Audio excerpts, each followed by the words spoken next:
Mecca. And when you look at Mecca and you saw how terrible Mecca was, you would find out that Mecca was transformed. How was Mecca transformed?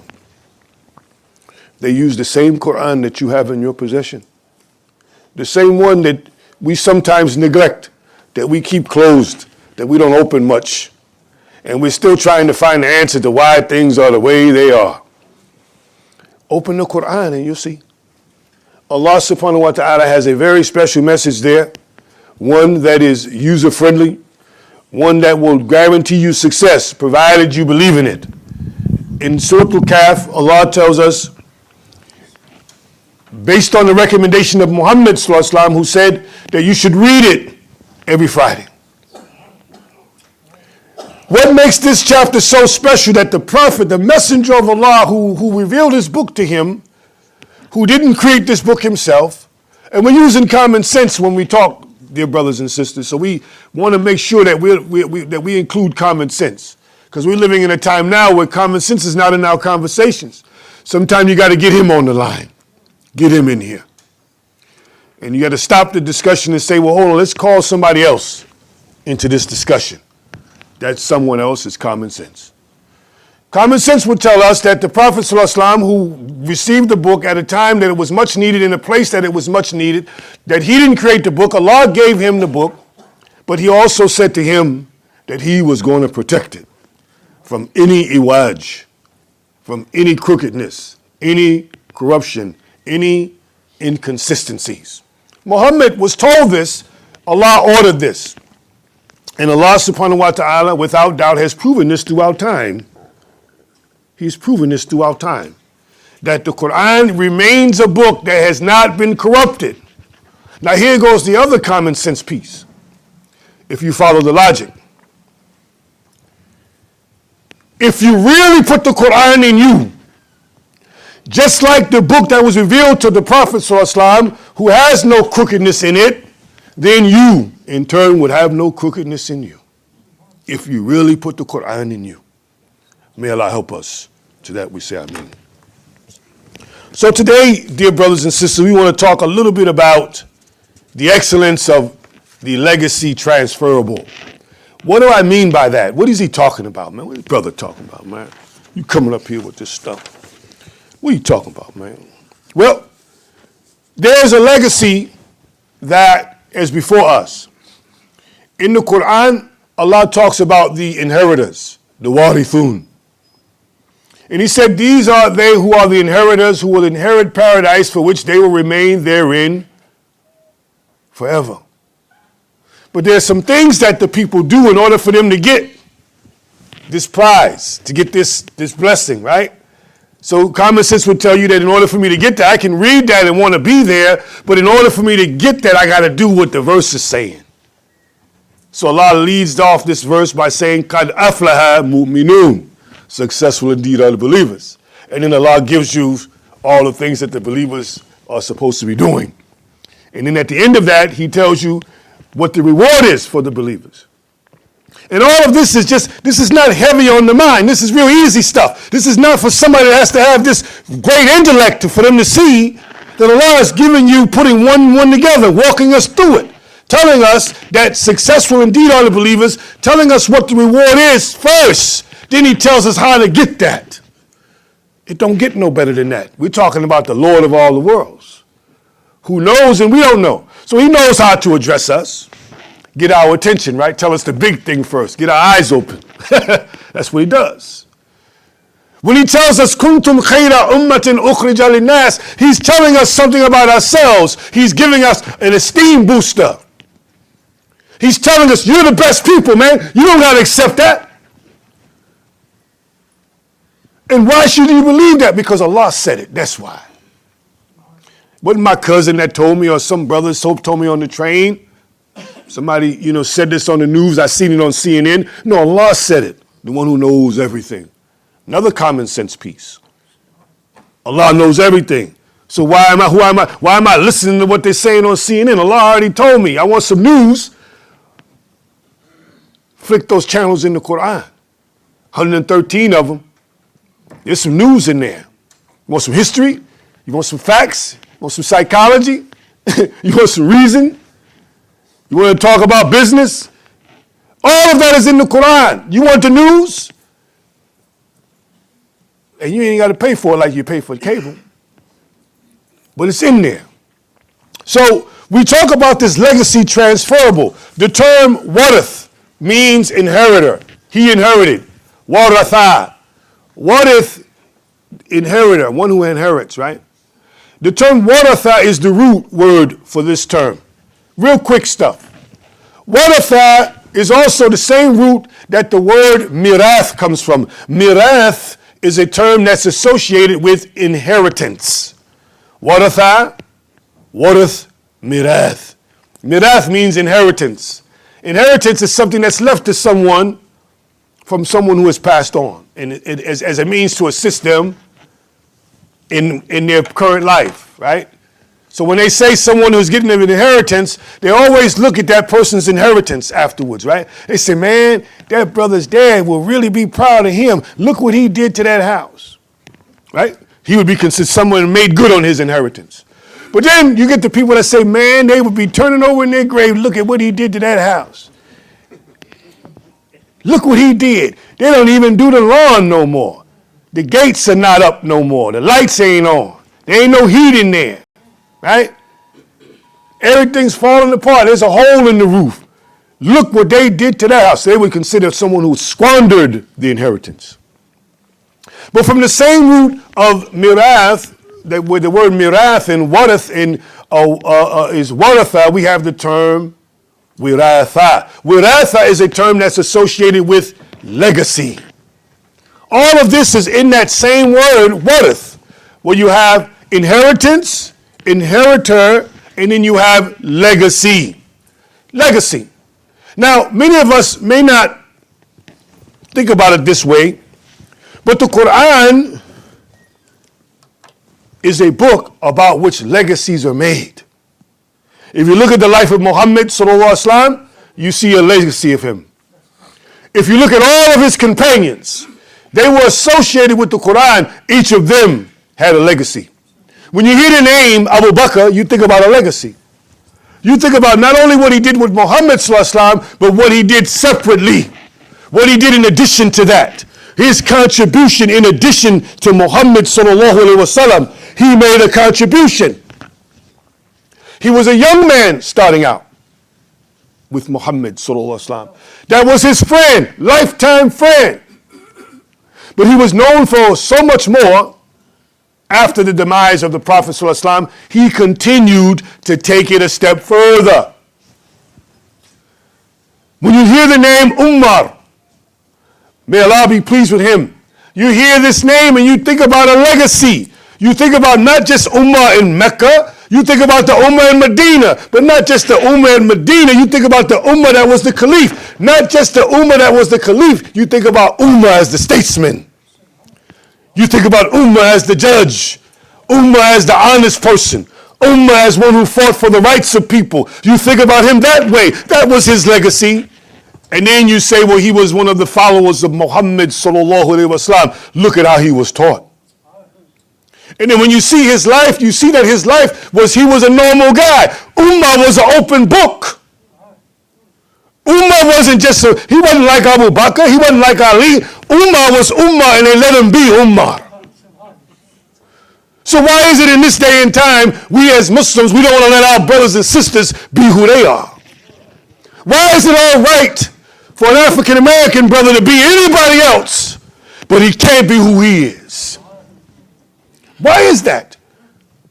Why is it that my Pakistani brother can't be who he is when he goes to Saudi Arabia? Why he got to be somebody else? Why is it my Somalian brothers and sisters got to be somebody else when they go to Egypt? Why is it that? Why isn't it, can it be that you be who you are? Because Islam is saying, I'm going to let you be who you are. The Islam is going to reflect who you are. So it's not a problem that you're from Somalia. It's not a problem that you from Sugar Creek. Right? So you hear a guy, well, this brother's from Egypt, that brother's from Pakistan. Oh, this brother here, he's from Sugar Creek. Right? My sheikh is from Detroit. And he was indeed a sheikh. Let me tell you about this man. This man was named Imam Dr. Warathuddin Muhammad. He was born on Yemen Street. And this man, from the very tender age, it was already known who he was going to be. And you couldn't make this up in a book. Because from that time on, he had lived a life that identified with him being born for the mission. What mission is that? Well, he came to a people that nobody came to. During the time that he was born, they were doing some very terrible things to African Americans, to black people in this country. And for those of us who are coming here for the first time or have been here for some years, maybe you heard about him. But our leader, Imam Dr. Warathuddin Muhammad, was responsible for teaching 1.2 million Muslims how to take Shahada, who left a movement that was more inclined to our social situation and brought us into mainstream Islam. None of us knew Arabic. In 78, he made a Hajj with a group of black Muslims that didn't even know Arabic, and they were on the Hajj.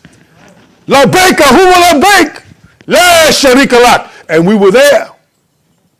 But he not only did that, he also was responsible for us learning the 5 prayers. Introduced us to Muhammad sallallahu alaihi wasallam. Let me tell you about this man. In the midst of him doing that, all of the naysayers said, don't do that. Why are you going to them? Well, nobody came to us. There were other people here that had an opportunity to come to us, but they didn't come. So Allah chose him to give us mainstream Islam. And when it was all over, after 33 years of being in the classroom with him being our primary teacher for 33 years, after that time was up, we roll back the tape, and we find out how he left us. He didn't change the Adhan or the Iqamah. He didn't tell us that we had to fast on some other time different than the time of all the other Muslims. During that time, he took all of the chairs out of the temples and made them Masjid. Introduced us into fasting the month of Ramadan when Ramadan actually comes in. Gave us the 5 pillars of Islam and the 6 articles of faith. And that's how he ended that. So when it's all said and done, you're looking at someone who was Imam Dr. Warathuddin Muhammad, who was the follower of Prophet Muhammad sallallahu alaihi wasallam, and this was our guy. He came to us when nobody came. See, everybody else that came to us wanted us to be somebody else. So it was hard for us to get in there and work with that. But when we got in there and he told us that he taught us how to learn to recite Al-Fatiha, how to recite the Adhan, learn our prayers, taught us what fiqh was, what Sharia was, what all of this stuff was, what was Sirah, what was Halal, right? All of these things were off his tongue. And we are so grateful to Allah for him. We don't give him enough credit. The credit that he deserves is that we should have a parade for him because of what he did. But what we can do for him is continue making dua for him and asking Allah to reunite us with him someday. And that's our prayer. Oh Allah, reunite us in Jannah with Imam Dr. Warathuddin Muhammad. And to that we say Ameen. It's important that we identify with that so that you all can know who we are. We're your brothers and your sisters. And we love Islam. But the Islam we have is no different than the Islam that you have. Who told you that we had a different Islam? Who told you that? Bring him in here. Get him in here. We want to talk to that guy. Who told you that we had a different Islam than you? Because you're from Somalia. Because you from Saudi Arabia. Because you happen to be someone that's from Egypt. Your Islam is different. Who told you that? Who told you that? Don't you know that every time you hear the word Assalamu alaikum, that should bring joy to your mind and heart? That when you hear the word Muslim, that's supposed to identify with a certain level of trust and care and concern and help. I feel safe now. I got some Muslims around me, some real Muslims. So who told you that? Because I accepted Islam as a convert, that I ain't got no real Islam. Who told you that, man? Come on, man. You joking? Who told you that? I know your mama and them didn't tell you that. That he ain't got no real Islam because he took a Shahada. Do you know that some of the greatest Muslims in the history of Islam were people who took Shahadas? Did you ever hear the name of Abu Bakr? He took Shahada. Umar took a Shahada, believe it or not. Would you believe Ali took a Shahada? Uthman, he took Shahada. Bilal took Shahada. And when you look at Bilal and the history of this story of Bilal, which is a very interesting story, you find that his story is so interesting that he parallels the same thing that happened to us as a people. You ever hear about the term they use, black? When they say black, it's always negative. You ever notice that? In that book entitled The Master Bilal, we have in the book this section in there dealing with that. How when you hear, everything black is negative. By the time it's all over, when you hear black man and black woman, you think something's wrong. Because you didn't heard black associated with the negative so much. It got so bad in this country that someone can say a black person did it, and that's all they need to hear. In the book, we kind of like catalog some of those situations. In South Carolina, the sister killed those 3 babies, drove them in the lake, said she was carjacked by a black man. Couple of days later, weeks later, they find out that it wasn't a black man, she did it. In New York City, they had what is called the Central Park 5. 5 black men, they said they raped some woman. Come to find out, they didn't do it. But they said it was a black man. They said it was a black man who shot a man and his wife in Boston at an intersection. Roxbury, at an intersection. Some of you. See, I know a lot of y'all is here from all over the place. I got some Bostonians in here. I know. But when you look at this story, it comes to find out it wasn't a black man that did it. It was a white man that did it himself. And they got all these stories. The Emmett Till story. Emmett Till didn't do that. And if he did something like that, it wasn't a crime. But he didn't even do that. Years later, they said, no, he didn't do that, what they said. Whistling at somebody? You kill a guy like that for whistling? But see, for those of you who don't know the story, our history back then is what we had to go through as a people here, just to be here. It came at a price. And no, I'm not asking for no sympathy. Because see, what happened to us, Allah is going to intervene. So you can try to knock us and say, get over it and all that. Allah is going to intervene. That's why we have Islam.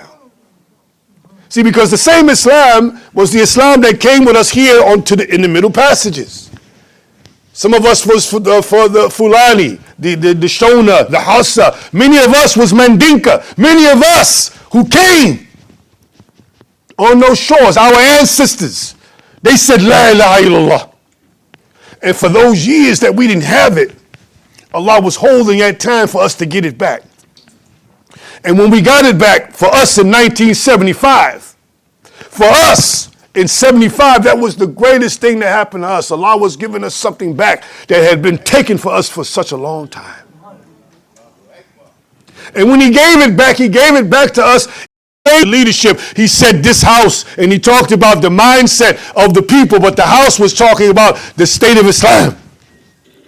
And he said this house doesn't respond like those people who are emotional.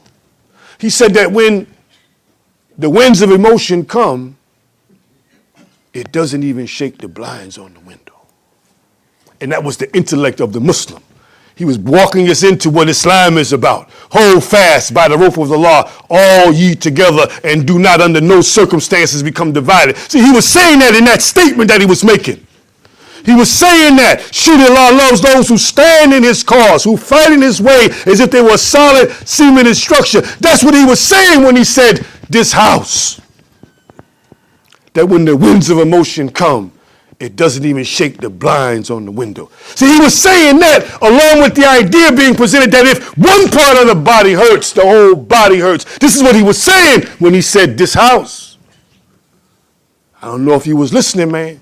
I got the tape later. I was young. I was too young to be there, but I would have been there, you know. But then I trusted the seasoned members who were there. Some of you were there. And that was a historical event. You are a walking encyclopedia. You are our own griots. You are our griots. You see, in Africa, they had the ancient griots, and they said anytime a griot dies, it's as if a library has been burned down. And we have griots among us here, in the ranks here, men and women that know this history of this community. And I advise you, dear brothers and sisters, to talk to them. Talk to them. It's imperative. Don't matter where you came from. Know the people that you're around.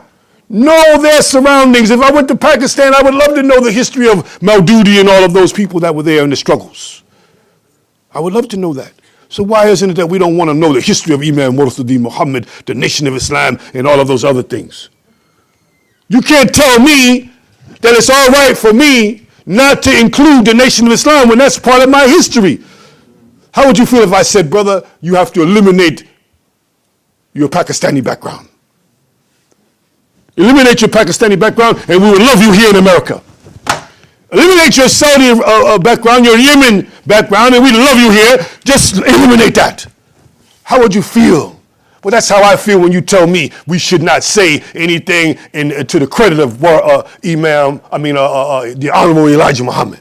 That's part of my history, man. You asked me not to be who I am. So you got to remember, when nobody came, he came. See, nobody came. The legislators didn't come. Nobody made a call and said, stop doing that to the people over there in America. Why are you doing that to those black men and women? Why are you water hosing them? Why are you hanging them on Sundays? Why are you doing that to them? Shame on you. Nobody did that. But here goes a humble man who comes, second grade education.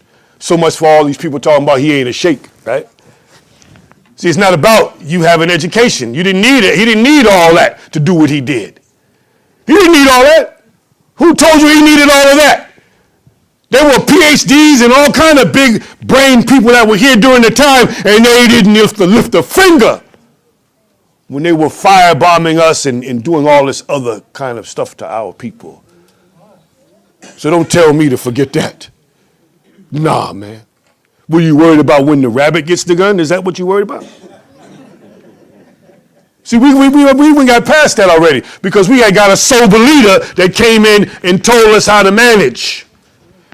When Tony Brown asked him about that, he said, had I accepted that ideology from those other groups, there would not be one Muslim in this country that was on our side that would have been patriotic to any degree. He said, had we chose the ideology of those other groups that were trying to get us. So he said, well, that makes you iconic, Mr. Muhammad. He said, no, I'm not interested in that. Because I believe strongly if he had chose something else for us, many of us would be sitting in Guantanamo Bay right now. Many of us. But he gave us a sober teaching, a teaching that made it clear that Allah got this. And we have to be very, very frank in our discussion on that, knowing that there's some things that we know Allah is going to deal with. And he's decided already by sending us people like Elijah Muhammad and Imam Dr. Murtadi Muhammad and Clara Muhammad and people like that. By sending us people like that to a people that they had already turned away from. They had already forgotten about us. They had already written us off. But look what Allah said. He said, no, we're going to open up Masjid Ash-Shaheed. We're going to put some acreage on there. We're going to make the masjid mixed. We're going to have all kind of people coming in there and they're going to feel Islam. Huh? You still ain't believe yet? You won't believe yet? Allah's showing you by putting his stamp in a place where there was no way, he made a way. And he put people there that didn't worry about how crazy everybody else was. They continued working. So let's go back to this transferable thing before we end. This transferable resource is a resource that you have, and it's your history. All of you gray-headed brothers. You have a history here, and your obligation, you have your duty bound to share with our young men and women that are sitting amongst us now, and the ones that are not here. You're supposed to be identifying with them so that they can get this history. Because there's going to be some time where we're not going to be here and they're going to have to take up Masjid Ash-Shaheed and they're going to have to do whatever it needs to be done in order to remake the world here, and we have to set the stage for them. Do you know during the time of Muhammad Sallallahu Alaihi Wasallam, the greatest resource was the youth? Muhammad Sallallahu Alaihi Wasallam's greatest resource was his youth. All of the major players during the time of the Prophet ﷺ were the youth. Ali ibn Masud, ibn Abbas, Zayd ibn Harith, Zayd ibn Thabit, Usama ibn Zayd. All of them were young men. Aisha, young woman. Hafsa, young woman. All of them were young, and they played a major part in the construction of the deen that you know now. When they were putting together the Quran, codifying it, they had to go to a woman to get the copy of it. The first woman, the first person to die in Islam was a woman. Women were not, the door for scholarship for women in Islam was never closed. Think about Salama and Aisha, just to name a couple. But here it is, the greatest asset that they had were the youth. Our young men and women who loved Islam, who traveled with Islam, who lived their life according to Islam. They loved Islam. When they were around Muhammad sallallahu alaihi wasallam, the history says they never wanted to leave it. When Zayd ibn Harith was shown his real father, he came to the Prophet sallallahu alaihi wasallam with his real father, and the Prophet sallallahu alaihi wasallam gave him a choice to go with his father that he's just meeting for the first time, or stay with him, and he chose to stay with the Prophet sallallahu alaihi wasallam. He said, no disrespect to you, Dad, but I must stay with the Messenger of Allah sallallahu alaihi wasallam. The reality is that the Prophet ﷺ gave him something that made him believe that he was going to be in the right place at the right time as long as he remained on the path. And our job with our youth is to do that. How dare you see them out there on the street and you recognize Lil Ahmed, you recognize Lil Malik, but you don't say a word to them. How dare you not remind them who they are, man? Not when our youth are dying, they're going into prison, they're joining gangs, man. They're doing all of these things, man, and it's nobody's fault but our own because there's enough blame to go around.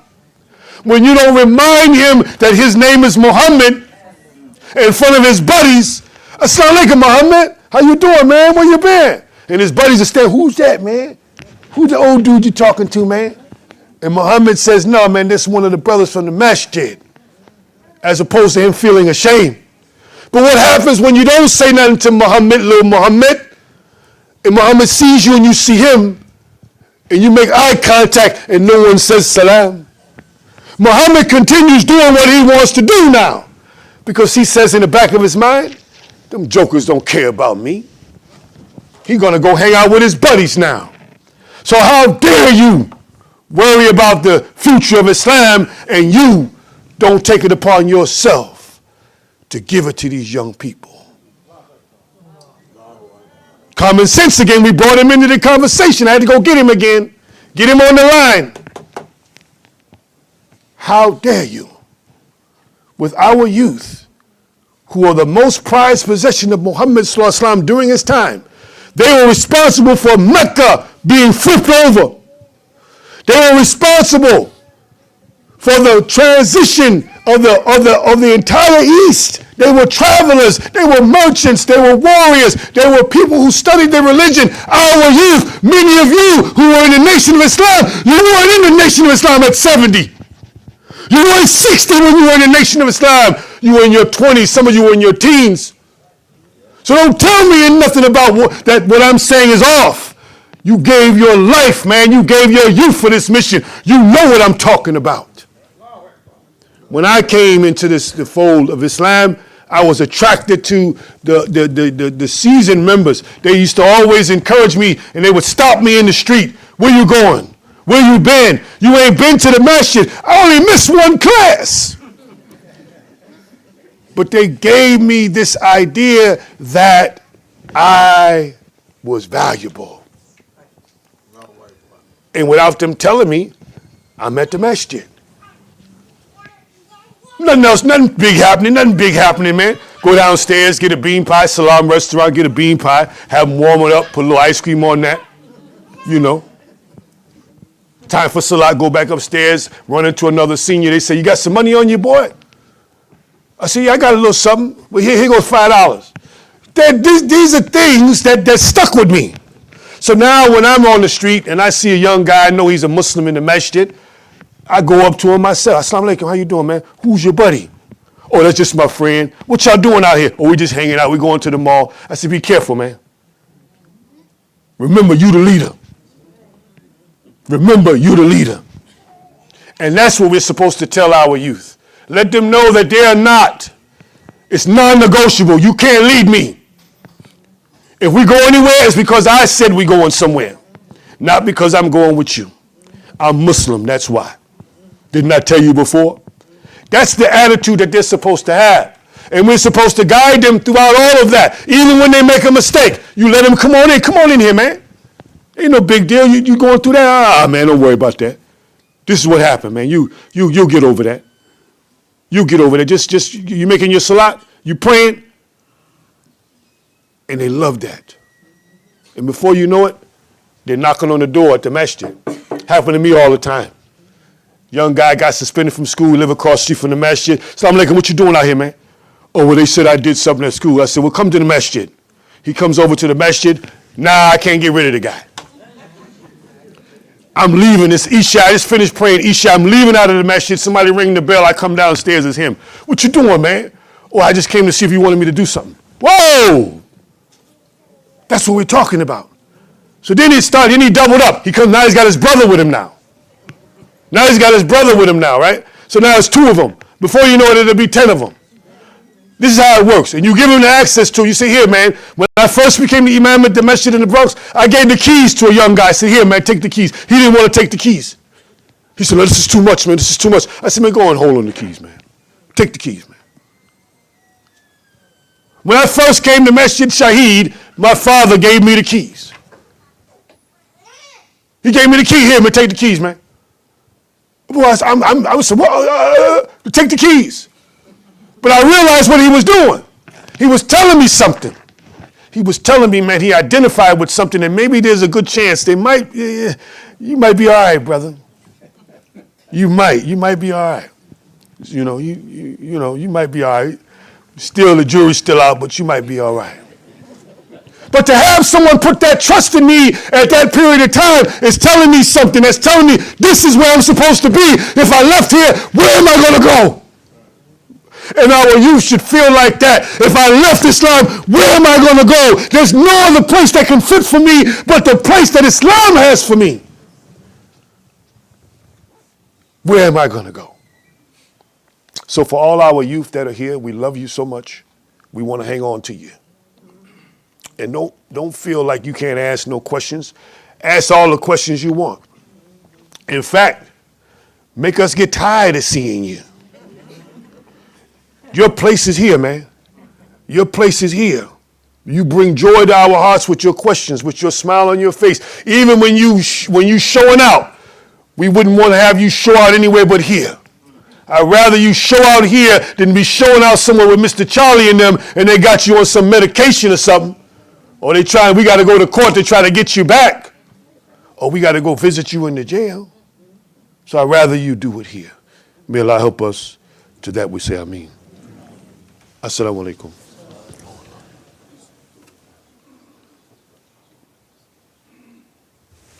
أعوذ بالله من الشيطان الرجيم بسم الله الرحمن الرحيم والصلاة والسلام على رسوله الكريم الحمد لله رب العالمين. Okay, so guess what, dear brothers and sisters? We got diverted. We didn't even get off into what we would want to talk about. And I blame you guys for that. Okay? You never know, because when you're in this particular role, you know that Allah subhanahu wa ta'ala, He wants to give you what the people is supposed to have. You don't never come up there. You ask any of somebody, we got some big name brothers here. Imam Khalil Akbar, you big name brothers, man. Ronald Shaheed, big name, man, he's Ronald Shaheed, and brothers start shaking the gate. Ronald Shaheed, right? But they look at the work that these men have been doing, but I guarantee you, if you talk to them, they'll tell you, man, I never go up there thinking I got anything. And I learned that from them. And many like them. Qasim and all of them, Allah be pleased with them. I always go in and I'm nervous and I don't got nothing your brother, go and do your thing. I ain't doing nothing. I'm a medium. Allah's using me to say whatever needs to be said. And if they made a mistake, well, that's me. If some good came out of it, that's from your Lord. No, he's trying to talk to you, but he's talking to us. And that's my story. I'm going to stick with that. I'm just going to stick with that. But in closing, we are grateful to Allah to be among you and know for sure that Allah has something very special for us, provided we stay on the path. So we close out with this dua this dua that is in Surah 25. This is what we're going to close out with. And we're going to close out with this, and we're going to ask you to hang around for a couple of minutes after the prayer. I think there's some announcements or something that the Imam, the community has to make. But there was a dua that's made in Surah 25, Al-Furqan, at the end of the surah. And it's a very important dua because in the dua they use the figurative term, qaratin ayun, the coolness of the eye. And you ask Allah for the eye to become cool. And the coolness of the eye is a figurative term that's used for someone who has been going through long suffering, who's been going through a trial or tribulation. The wife of Pharaoh, she made the same dua, where she asked for the coolness of the eye in Musa alayhi salam, that he would be the coolness of her eye. And so when we talk about this long-standing trial or tribulation that we see in this society, our eyes need to be cool. We're asking Allah to cool our eyes, to remove this hardship, this pain, this suffering. When we look at Palestine, we have to say that we're looking for Allah to cool our eyes. There has to be some coolness to our eyes. When we look at what's going on in places like parts of Africa, Tunisia, and Egypt, and the stuff that's going on in Jordan, the concentration camps that they're having, right? What's happening in China? And you look at that and you add all of that up. If you did a measurement and you added all that up, and you calculated out all that, you would find that the Muslim is the most persecuted person on the earth. Did you know that? The most tested person on the earth, the Muslim Ummah. And do you know who's the most silent? The Muslim Ummah. That you see this stuff and you don't even feel nothing, man.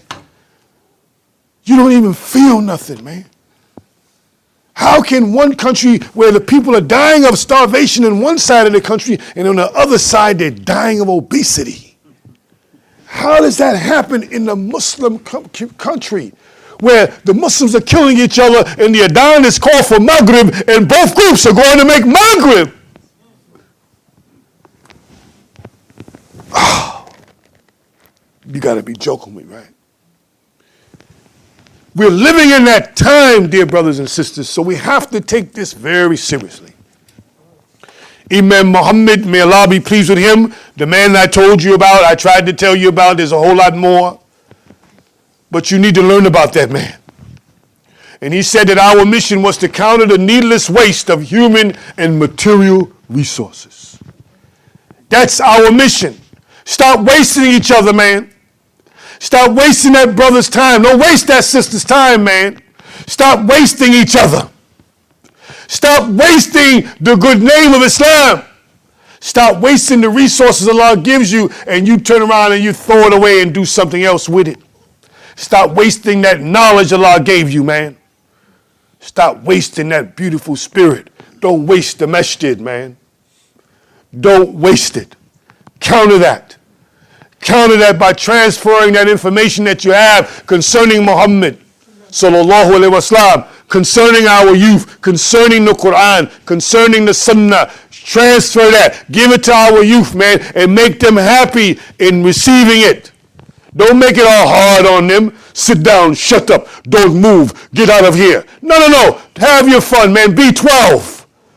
Be 12, man. But make sure you get back in here so we can finish this lesson. But be 12, man. And then when it's all over, y'all want to go get something to eat? Y'all want to go to the movies? Why can't it be like that? Because the aim is to keep them. I had a class of youth coming every weekend to the school. And their biggest period of time was to get to the snacks. That was the biggest part of the program, to make it to the snacks, without saying that you can't have this because you didn't do that. And that was our youth. And many of them now are in, I think a couple of them in high school now, you know. And they'll never forget that. They will never forget the experience that they had at the Masjid. So your job, dear brothers and sisters, this is just like a real quick fix right now, is to make sure that when they come to the Masjid, that they have a wonderful experience. Can we do that? That's the challenge. Give them a wonderful experience. Give them the experience that Bilal had when he first heard about Islam and how it changed his mind about everything. Had him spitting in the face of the idols. Had him refusing to follow any of that stuff even though he was in captivity. Had him saying, Ahadun Ahad. And now, as a result, his footsteps were preceding the prophets, sallallahu alaihi wasallam, all because he stood up. In closing, the Quran in Surah Kahf, Allah talks about what he did with our youth. He said, فَضَرَبْنَا عَلَىٰ أَذَانِهِمْ فِي الْكَافِ سِنِينَ أَدَدًا. That we struck upon their hearing for a number of years while they remained asleep in the cave.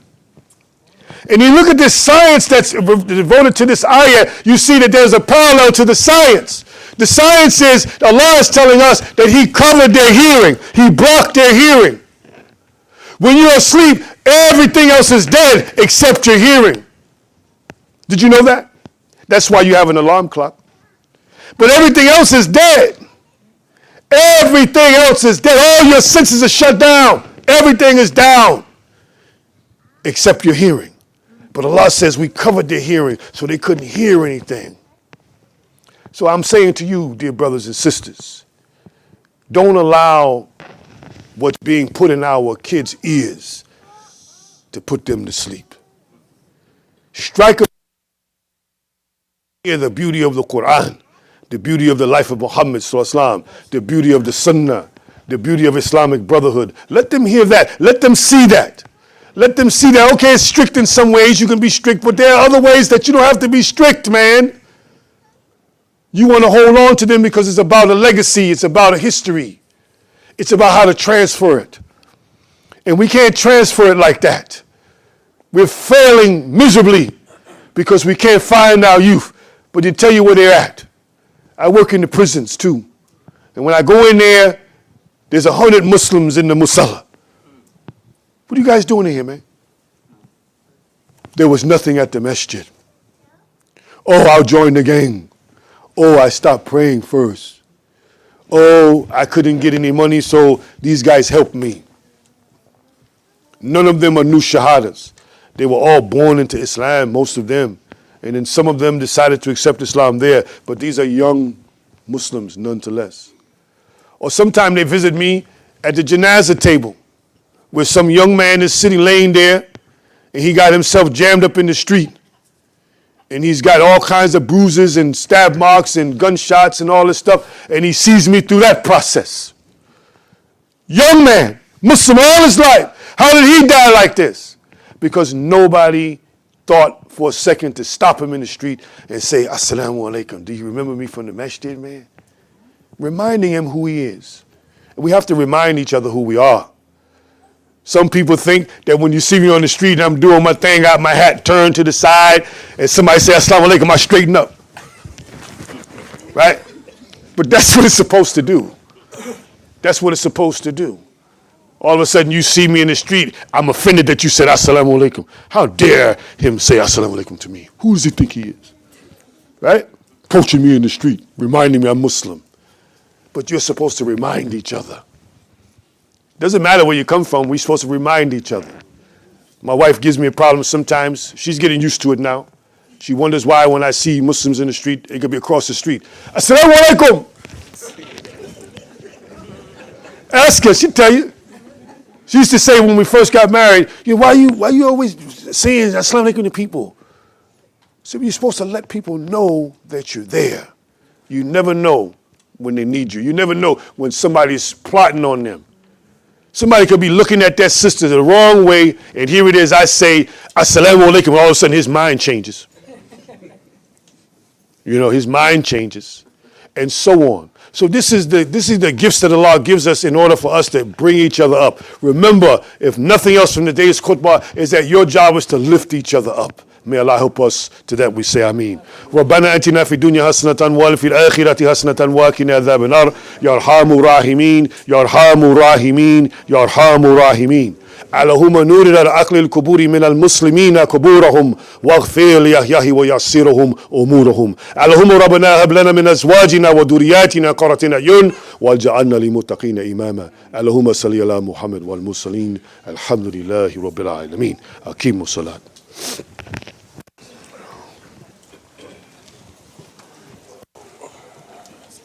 So how you doing, man? Good, man. Alhamdulillah. Look at that, man. Why you let me do that, man? Why you gotta take all the barricade, brother? Allahu Akbar, Allahu Akbar, Allahu Akbar, Allahu Akbar. أشهد أن لا إله إلا الله أشهد أن لا إله إلا الله أشهد أن محمد رسول الله أشهد أن محمد رسول الله